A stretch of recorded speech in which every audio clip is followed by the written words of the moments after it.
Madwar 200 sajjiet irreġistrati kemm professjonali u anke dawk dilettanti jistgħu jserħu aktar rashom għall-opri tal-baħar tagħhom mill-maltem speċjalment fil-ġranet ċitwin.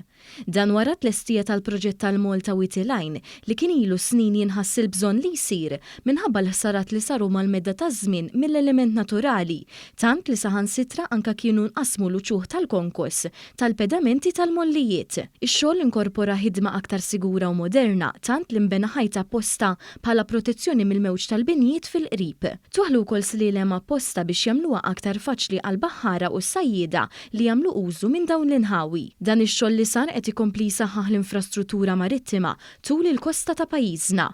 Il-proġett li kien ikkofinanzjat mill-Fond Ewropew għall-Affarijiet Marittimi u s-Sajt ra l-bini mill-ġdid ta' madwar 140 metru f'mollijiet tul triq San George bis-swit il-Knisja ta' Sant'Anna f'Witty Line. Jiem wara li tlesta l-proġett b'investiment ta' kważi 2 miljun euro News iltaqa' mas-Sindku tal-Iskalin Mario Kallija fejn stqarmana l-ħsibijiet tiegħu dwar dan l-investiment u reazzjoni tal-Iskalin fost oħrajn li jagħmlu użu minn dan il-moll. Apparti r-reazzjoni tal-Iskalin, wieħed irid jara wkoll ir-reazzjoni tas-sajjieda illi bħal speċi kien hemm bżonnu.